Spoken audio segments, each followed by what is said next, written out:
Selamat datang di Podcorn. Dan hari ini kita bakalan ngobrolin tentang Women in Leadership. Bersama aku Miguel dari Prodi Teknik Sipil Angkatan 20 dan partnerku. Aku Louis dari Broadcast and Journalism Angkatan 17. Nah, hari ini nih guys, kita kedatangan bintang tamu nih. Ya, namanya Ria Gunawan. Halo Ria. Hai Ce.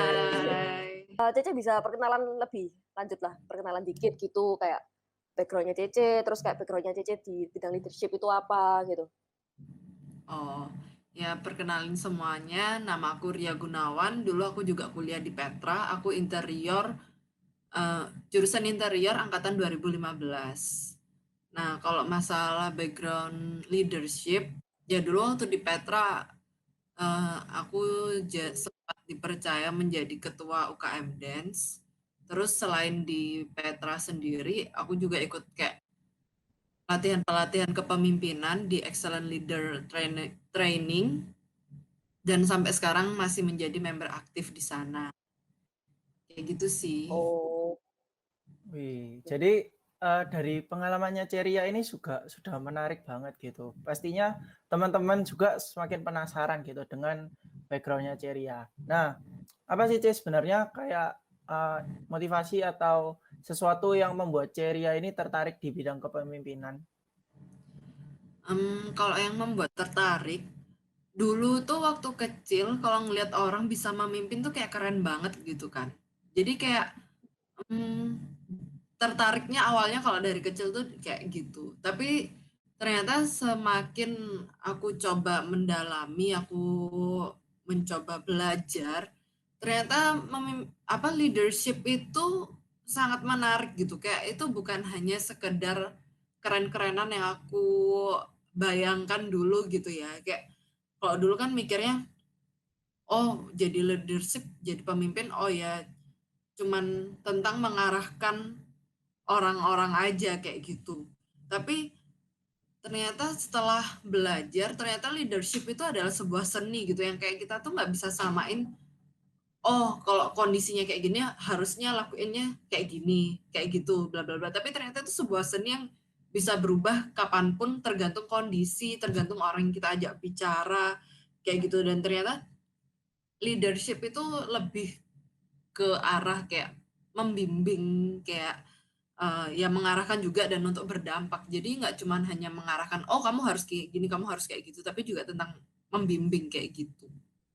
Kayak gitu. Jadi semakin dipelajari ternyata semakin menarik gitu. Gitu sih. Wih, keren sih Ce. Kayak dari kepemimpinan dan pengalaman itu pasti Ceria juga belajar banyak hal gitu kan. Dari orang-orang yang dipimpin juga.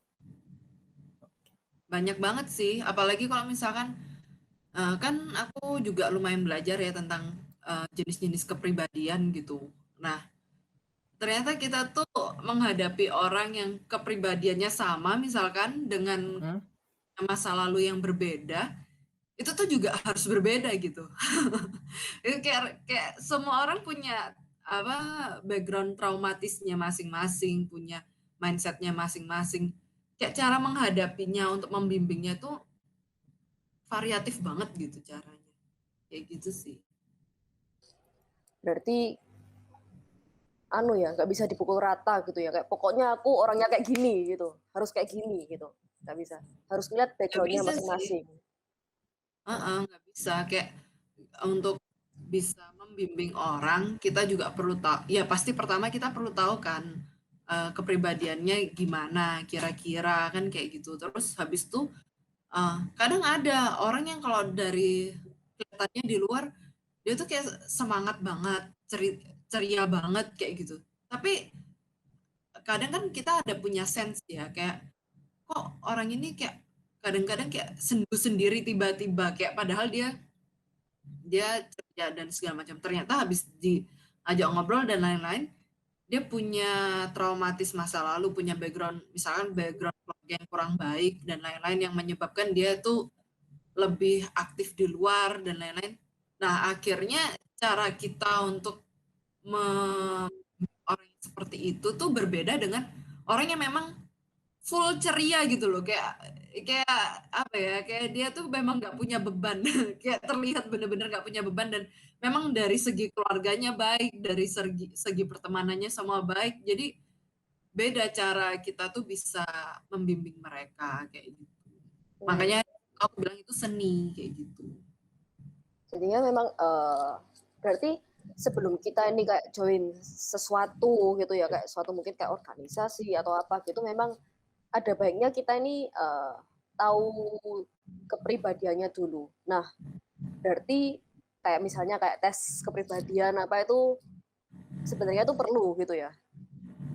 Yaitu membantu untuk kita bisa mengenal siapa yang akan kita rekrut aja sih. Jadi tiba-tiba jackpot gitu kan, kayak waktu di wawancara kelihatannya orangnya ceria-ceria bla bla bla.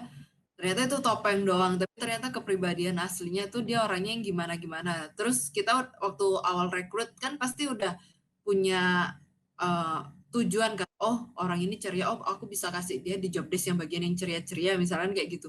Tapi ternyata waktu di orang aslinya tuh nggak seperti itu, ya kan itu kan sahkan ya. Jadi ya memang sebenarnya untuk tes-tes kepribadian tuh untuk kita bisa lebih mengenal aja sih kayak gitu. Oke. Aku tak masuk nomor 3 ya. Nah sekarang Ceria, boleh diceritakan sedikit gimana cara kepemimpinan atau leadership style yang Cece gunakan sehari-hari dalam memimpin gitu?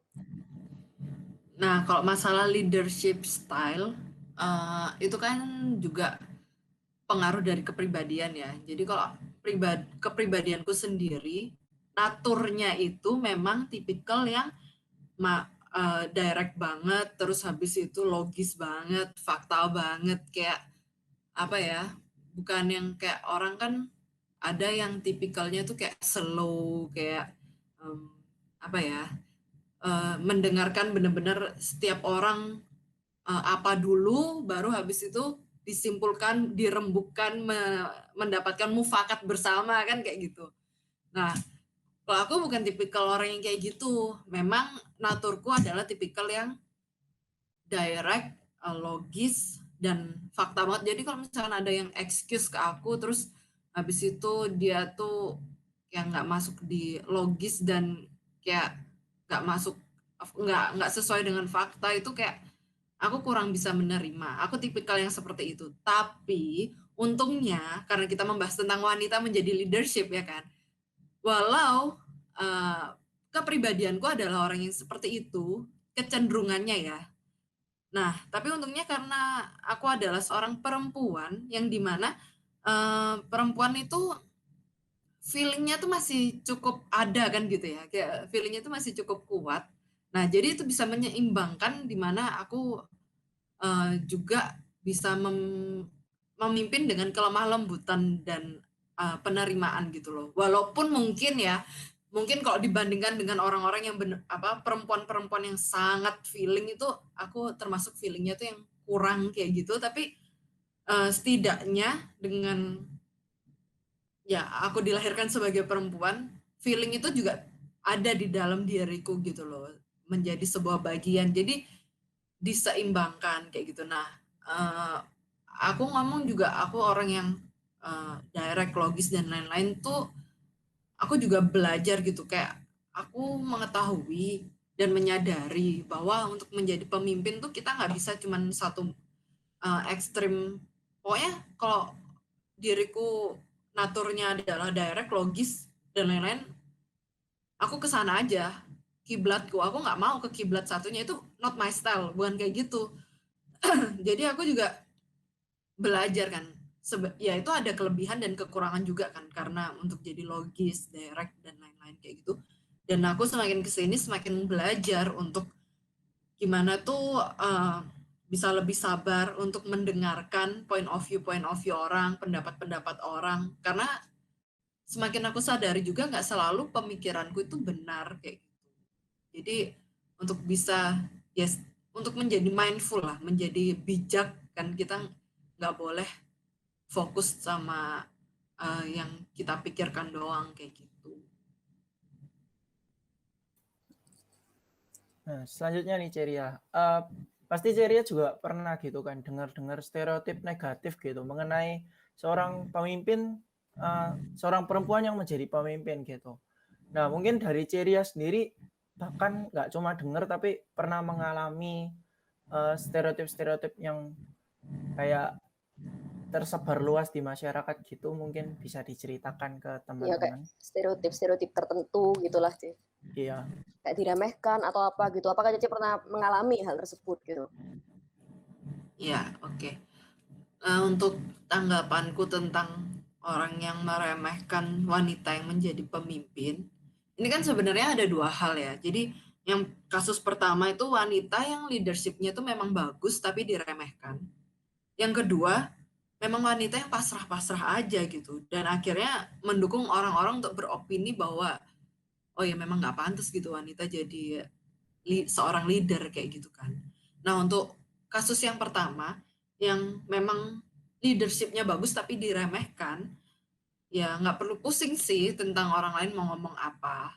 Kayak ya tetap aja hidupi gaya hidup kepemimpinan itu, leadership itu, terus juga terus belajar, dan kualitas tuh nggak bakal diem aja sih, nggak bakal bohong sih. Jadi kalau misalkan orang itu ngomong, ah kamu nggak mungkin lah kamu jadi leader lah, leadershipmu nggak bagus lah dan lain-lain, kamu cewek bla bla bla bla. Tapi kalau misalkan memang kita terus belajar dan menghidupi leadership itu, nggak perlu pusing sih kalau menurutku, karena suatu hari namanya kualitas tuh pasti akan muncul kok kayak gitu.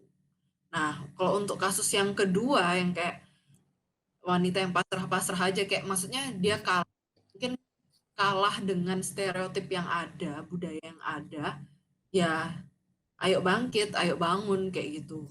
Itu lebih dari hanya sebuah hanya nyaman di zona nyaman aja.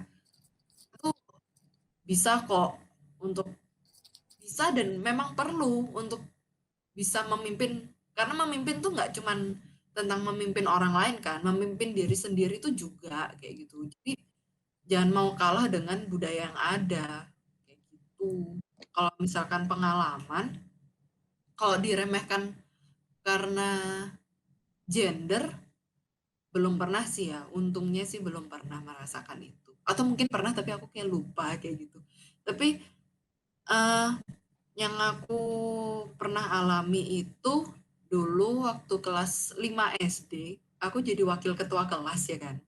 Nah terus dulu kan zamannya SD kan sering kayak kalau misalkan guru keluar kelas, dicatat ya yang ribut siapa di kelas kayak gitu kan.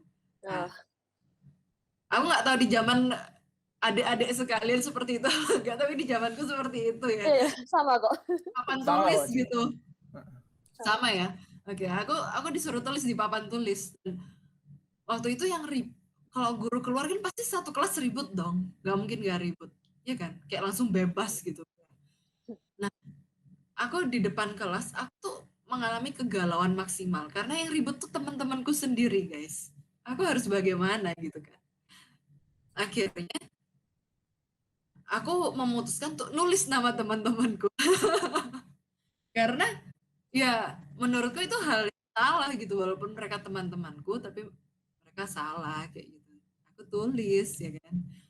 Terus aku langsung dijauhin dong sama teman-teman sekelas ya kan. Ya maksudnya rasa tertolaknya itu kan sama ya, tertolak di apa namanya maupun sebagai wanita atau sebagai, pokoknya tertolaknya sebagai pemimpin kan kayak gitu. Setelah kejadian itu aku struggle banget sih. Masih kelas 5 SD coy. Terus kayak aku harus mengalami hal seperti itu. Dijauhinnya tuh satu kelas. Bener-bener satu kelas. Aku cuma punya teman satu kayak gitu. Dan itu berlanjut selama 1 tahun. Nah, kan lumayan gitu kan. Nah, dan itu menjadi traumatis buat aku jujur aja. Nah, traumatis untuk mengeluarkan kualitas pemimpin gitu. Padahal kan sebenarnya kalau kita pikir ya nulis nama temen di papan itu secara logika ya, itu kan hal yang benar karena memang itu tugasku kayak gitu loh. Integritas. integritas kan, kayak aku nggak bisa bohong kayak gitu. Itu juga salah satu value kepemimpinan kan, integritas kayak gitu. Nah, tapi karena kejadian itu aku trauma dan aku nggak berani untuk memunculkan diriku. Kayak aku jadi takut, jadi apa? Karena takut akhirnya nanti tertolak, takut nggak punya teman, kayak gitu. Nah, tapi akhirnya setelah masuk kuliah, terus akhirnya aku masuk di BDP itu tadi, di Bugidon Petra, di UKM Dance. Ya di sana kan aku belajar kepemimpinan banyak banget dan akhirnya aku menyadari bahwa kepribadianku tuh tidak salah. Ya, aku hanya perlu untuk mengupgrade lah istilahnya kayak gitu. Akhirnya aku menemukan diriku di sana dan aku menyadari kalau aku tuh bukan rancangan yang gagal gitu, kayak gitu sih kalau dari pengalaman. Aku relate sih, because memang ya di tempat itu juga aku juga belajar soal kepemimpinan as a woman juga. Bukan promosi, hashtag bukan promosi. Oke, back to topic. Oke. Tadi nomor berapa ya, Mik ya? Nah, sekarang masih soal stereotip nih, Ce. Apakah Cece personally pernah merasa terganggu dengan adanya filosofi-filosofi tertentu yang menyebabkan perempuan seolah-olah tuh kayak inferior, kayak terbatas dalam kepemimpinan? Contohnya filosofi 3M, gitu ya. Masak, maca, mana. Ya, itu. Aku pikir mencuci tangan, bermasker. Bukan. Gak gitu konsepnya. Kalau itu hal baik itu. Itu hal baik ya. Hal baik. Nah itu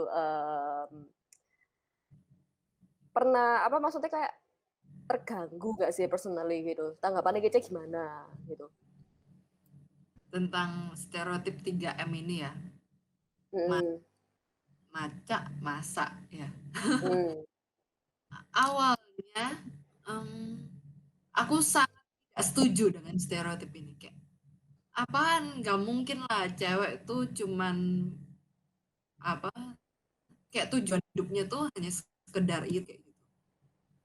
Tapi setelah diskusi, ngobrol sama teman-teman, ya teman-teman wanita lainnya yang juga menginspirasi aku kehidupan leadershipnya, akhirnya aku punya insight yang baru gitu, bahwa sebenarnya ya 3M itu tidak ada yang salah gitu loh.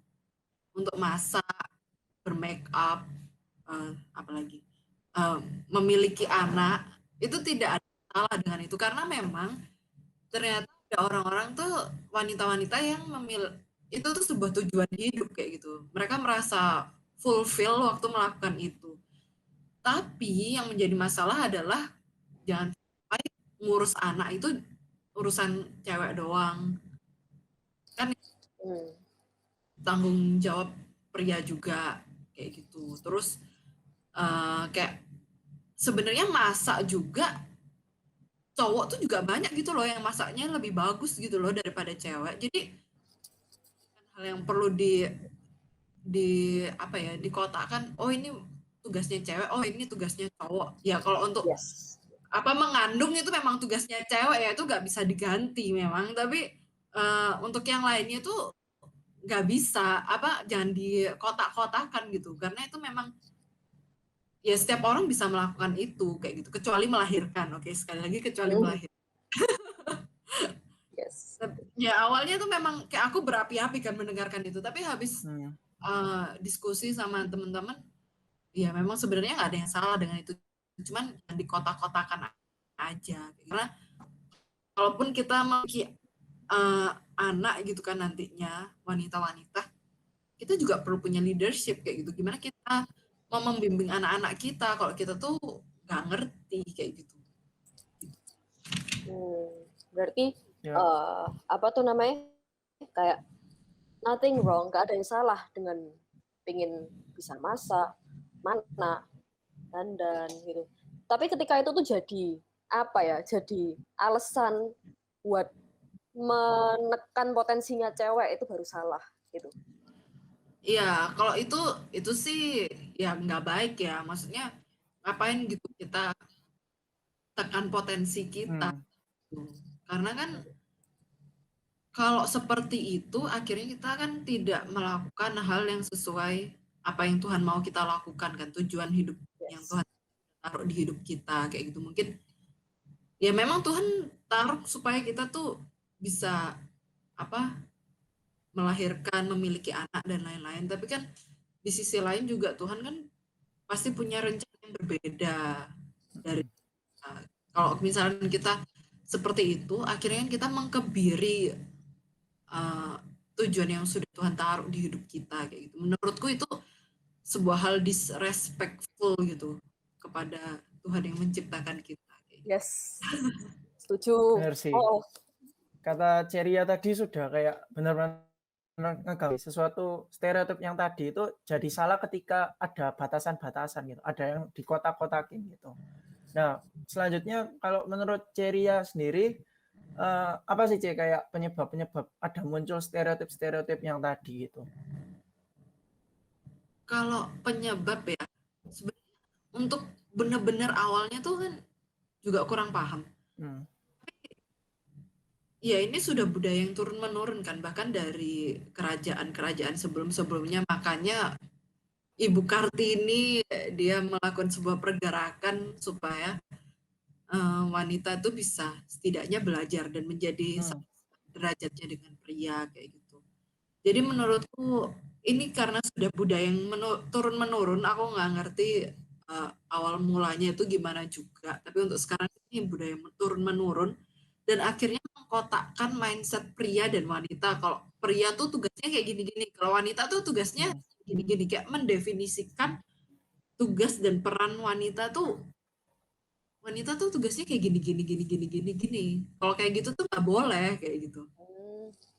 Yang jadi masalah adalah kalau kita tuh terjebak dengan mindset tersebut. Ya itu tadi kayak kita tuh terkotak-kotakkan gitu. Nah, untuk para wanita di luar sana yang bisa kita lakukan bukanlah memaksa pria atau siapapun itu ya, siapapun itu, bukan pria wanita, siapapun itu mengkotak-kotakkan kita nggak bisa memaksakan orang lain supaya melihat wanita itu pantas kayak gitu. Kita tidak bisa mengontrol hal itu. Kita tidak bisa mengontrol apa yang orang pikirkan terhadap kita atau terhadap perempuan secara keseluruhan kayak gitu. Tapi yang bisa kita lakukan adalah ya manage diri kita sendiri kayak gitu. Untuk kita tuh keluar dari mindset itu dan kita sendiri belajar banyak hal. Kalau kita sendiri masih terjebak dalam mindset itu, ya nggak akan ada yang berubah ya kan. Kayak yang bisa kita handle, yang kita bisa atur, itu kan diri kita sendiri. Kita nggak bisa atur orang lain kayak gitu. Daripada kita stres ngurusin orang lain, ngata-ngatain, lebih baik kita pusing gimana cara kita mengupgrade level kita sendiri kayak gitu. Karena yang aku bilang tadi, kualitas nggak bakal bohong. Kelihatan kok suatu hari nanti. Nah, setuju banget. Kalau kita secara nggak langsung gitu kan, kalau kita punya mindset yang sama gitu, seperti yang sebelum-sebelumnya, secara nggak langsung kita kayak apa ya, menurunkan juga gitu kan ke generasi selanjutnya gitu. Nah, mungkin dari Celuis ada sesuatu yang mau ditanyakan lagi ke Ceria. Nah, kalau menurut Ceria, sebenarnya apa sih definisi dari menjadi seorang pemimpin perempuan itu? Oke, pemimpin perempuan gitu ya. Nah, aku mau bahas tentang karena kita kan di Universitas Kristen Petra ya, kita bahas dari Kristen juga ya. Yes. Nah, kan Tuhan itu nggak cuma ciptakan Adam ya, Tuhan itu juga ciptakan Hawa di sana. Dan di Kejadian 2 ayat 18, itu Tuhan tuh ngomong, tidak baik kalau manusia itu hanya seorang diri saja. Aku akan menjadikan penolong baginya dan yang sepadan dengan dia. Makanya akhirnya adalah Hawa kan gitu. Nah, di sini wanita tuh diciptakan untuk sebagai penolong dan sepadan kayak gitu. penolong dengan yang ditolong, siapakah yang lebih kuat? Tidak ada yang lebih kuat. Maksudnya semuanya sama. Karena kan sepadan kayak gitu. Sepadan, kualitasnya sama kayak gitu. Jadi nggak ada kayak oh cewek lebih kuat, oh cowok lebih kuat. Kita tuh sepadan. Please, kita tuh sepadan kayak gitu. Nah, dan untuk menjadi partner kan seperti itu. Makanya ada Adam, ada Hawa diciptakan untuk menjadi partner. Nah, itu tuh untuk menjadi utuh dengan utuh dan menjadi partner, bukan untuk kayak mengisi kekosongan satu sama lain kayak gitu, tapi berpartner kayak gitu. Nah, mungkin ya wanita itu dianggap kurang kompeten karena memang naturnya adalah feeling kan gitu. Kayak berperasaan kayak gitu. Dan kalau misalkan wanita itu dengan feelingnya tidak bisa memanage dengan baik, maksudnya kayak terlalu tenggelam dalam feeling, akhirnya kan tidak bisa objektif. Nah, mungkin hal seperti itu yang membuat stigma-stigma itu masih bertahan kayak gitu. Tapi sebenarnya feeling itu bisa di-manage kayak gitu. Sama kita manage uang, memanage stres, dan lain-lain itu bisa di-manage kayak gitu supaya kita tidak tenggelam dalam feeling itu, karena selagi feeling itu baik kayak gitu. Feeling itu bukan hal yang buruk. Dengan kita memimpin dengan adanya feeling itu, akhirnya kan kita memimpin dengan ada kelemah lembutan, pengertian, kasih kayak gitu. Kan kita nggak bisa memimpin hanya dengan aturan kan gitu. Nah, jadi tinggal gimana kita wanita itu memanage feeling kita itu tadi. Itu bukan hal yang buruk, tapi perlu di-manage kayak gitu. Nah, dan menurutku pemimpin itu sekali lagi tidak perlu dikotak-kotakkan pemimpin pria, pemimpin wanita. Itu hanya sekedar gender. Itu hanya sekedar gender. Kita itu ya sepadan, kita tuh sama kayak gitu. Jadi tidak ada pemimpin wanita, ya itu hanya sekedar gender lah, apa identitas saja lah gitu. Tapi kualitas pemimpin itu sendiri adalah ya gimana kita itu bisa membimbing orang lain, mengerti orang lain, ya mengarahkan orang lain tuh juga kayak gitu sih. Jadi kalau masalah pemimpin wanita, pemimpin pria itu hanya sekedar gender aja, tapi untuk kualitasnya itu sama lah kalau menurutku sih. Berarti dengan kita tuh ngasih kayak pemimpin wanita, pemimpin pria itu justru kayak lebih mengkotak-kotakan lagi gitu ya. Mestinya ya pemimpin itu ya pemimpin gitu. Ya itu hanya apa ya, kayak identitas aja gitu. Oh ya identitas dia wanita, oh identitas dia pria kayak gitu. Tapi sebenarnya yang paling penting dan utama adalah kualitas orang itu sendiri ya kan, despite dari gendernya kayak gitu. Iya, benar-benar. Soalnya benar-benar memang kayak nggak berhubungan gitu loh. Kayak dengan gender, dengan tanggung jawab seseorang gitu.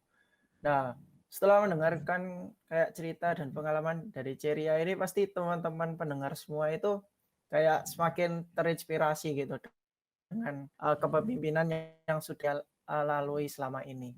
Nah, mungkin dari Ceria ada usulan atau pendapat buat teman-teman pendengar Podcorn hari ini, biar di luar sana itu nggak ada perempuan yang diremehkan lagi gitu. Silakan sih. Oke. Jadi untuk menjadi pemimpin ini hal-hal yang aku pelajari ya, value-value yang inti, bukan yang lebih ke skill ya, tapi value inti yang bisa kita upgrade di dalam diri kita.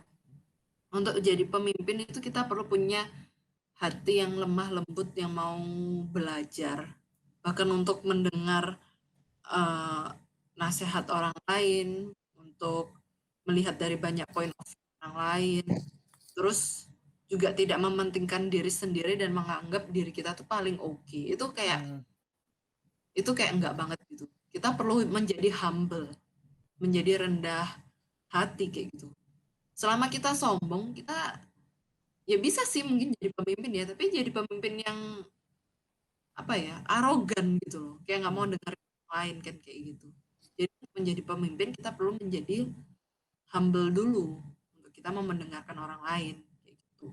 Nah, untuk yang kedua, kita tuh perlu menjadi orang yang memiliki integritas, memiliki transparansi dalam hidup kita. Jadi Ria yang sekarang kalian lihat di meeting adalah Ria yang sama kalau misalnya kalian ketemu offline. Beda, kayak kalau lagi ngomongin kepemimpinan kayak keren, kayak apa, kayak bagus gitu. Tapi ternyata waktu kehidupan sehari-hari ya kayak gitu, nggak menghidupi kayak gitu. Ya itu bukan kualitas kepemimpinan kalau seperti itu, kayak berbeda-beda di mana-mana. Yang kualitas yang perlu dipunya yaitu integritas. Di mana-mana itu kita sama. Mau ketemu di Bali, di Surabaya, mau ketemu di meeting, mau ketemu dimanapun itu sama, orangnya sama, tidak berbeda. Nah, terus juga ya kita belajarlah untuk mengenali diri kita lebih lagi daripada sebelumnya tentang kepribadian kita. Kan kita memang sebagai manusia sangat suka ya untuk mencari kita ini orangnya seperti apa sih, kayak gitu kan. Kita nih bahkan kayak percaya sama show, terus percaya sama golongan darah, percaya sama apa lagi, Capricorn, Aquarius dan lain-lain kayak gitu. Zodiak kayak gitu. Ya memang kita naturnya tuh kita punya keinginan untuk belajar lebih tentang diri kita. Ya belajarlah tentang diri kita tuh lebih, kenali diri kita lebih tepatnya, kayak kita ini orangnya kayak gimana sih. Tapi ya mungkin lebih baik yang lebih kayak misalkan MBTI atau kayak DISC, tes yang kayak gitu loh, kayak bukan yang ramalan-ramalan gitu, yang kayak minggu ini kamu bakal begini, minggu depan kamu bakal gitu, kayak itu kan mood ya, itu lebih kayak mood ya, bukan kayak karakter gitu loh. Nah, jadi belajarnya kayak yang lebih pasti-pasti aja kayak gitu. Nah, jadi dari kita mengenali karakter kita, akhirnya kita mengerti gaya kepemimpinan kita seperti apa kan. Jadi seorang pemimpin tuh nggak harus selalu kayak aku yang direct, yang logis. Ada juga kok pemimpin-pemimpin yang mereka tuh lebih slow, tapi juga oke gitu loh gaya kepemimpinannya. Mereka tetap bisa membimbing orang. Nggak harus orang-orang yang direct aja, yang jenis orang direct aja yang bisa menjadi pemimpin. Semua orang tuh bisa kok jadi pemimpin. Kayak gitu. Terus ya, milikilah komunitas, milikilah teman-teman yang suportif. Jadi ya kalau misalnya kita, gimana caranya kita tuh mau menjadi apa ya, kalau aku bilang blooming, kayak mekar. Kalau misalnya sekitar kita tuh kayak suruh, enggak lah kamu nggak bisa mekar kayak gitu, kayak susah kan kita kalau untuk mau jadi lebih kalau seperti itu. Jadi carilah teman-teman komunitas yang mendukung kamu menjadi lebih baik daripada sebelumnya, supaya jadi booster gitu loh untuk kita tuh bisa mekar kayak gitu. Dan gaya hidup itu dan kepemimpinan tuh gaya hidup yang bukan aksesoris kayak yang aku bilang tadi kan, integritas di mana-mana itu harus dihidupi dan sama kayak. Dan untuk menjadi pemimpin tuh harus berani berkonflik dan berproses. Karena waktu kita membimbing orang lain, membimbing sebuah tim, bahkan mungkin nanti kalau misalkan punya anak, membimbing anak sendiri ya kan, itu kan pasti ada konfliknya gitu ya. Waktu mungkin mereka puber lah, waktu mungkin mereka apalah kayak gitu. Ya kita harus berani untuk berkonflik. Konflik dalam arti konflik tuh bukan harus selalu kayak teriak-teriakan ya. Nggak harus teriak-teriakan, nggak harus tunjuk-tunjukkan, pakai emosi. Ya itu konflik yang nggak baik menurutku. Konflik yang baik adalah ya waktu kita sama-sama emosinya reda dulu, terus kita ngomongin baik-baik. Aku tuh nggak sergnya di bagian ini loh. Kalau dari pandanganmu gimana? Terus akhirnya dicari jalan tengahnya. Itu berkonflik yang baik. Cuman kan untuk memberanikan diri untuk ngomong dengan orang yang kita lagi jengkel itu kan nggak mudah ya. Nah, disitulah kualitas kepemimpinan kita tuh diuji gitu loh. Gimana kita tuh Walaupun kita tuh nggak suka, kita tuh nggak enak, merasa nggak enak untuk ngomong, tapi kita perlu ngomong. Gitu. Beranilah untuk berkonflik dengan baik ya. Garis bawahi dengan baik, bukan Dengan dengan baik. teriakan dan lain-lain gitu. Dan waktu berkonflik juga sekali lagi yang tadi aku bilang, kita perlu humble untuk mendengarkan sisi satunya. Kita nggak boleh kalau berkonflik terus sambil dengan hati yang kayak marah-marah gitu, terus waktu orang ngomong terus kita udah langsung emosi aja gitu, kita nggak bisa dengar dengan baik kan, ya nggak bagus lah kayak gitu. Ya jadi pemimpin memang nggak selalu enak sih, cuman ya tapi itu gaya hidup yang perlu kita punya supaya kita sehari-hari itu juga bisa lain juga lah kayak gitu.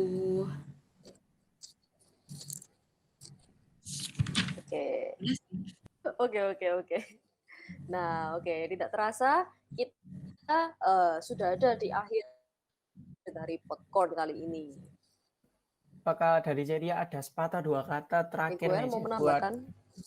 penonton Popcorn hari ini?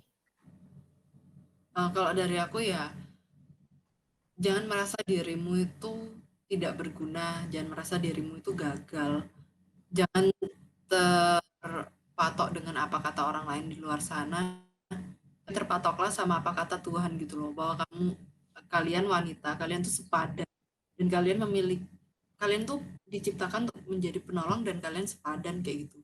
Jadi jangan mau terkotakkan dengan stigma yang ada di masyarakat gitu. Keluarlah dari mindset dan ya kalian bisa jadi lebih gitu loh. Kayak gitu aja sih. Setuju. Mantap. Setuju. Sangat setuju. Oke. Terima kasih Ceria buat waktunya sudah mau jadi guest star di Popcorn kali ini. Yeah. Oke. Ya, Baik, thank you juga teman-teman. ya. Thank you.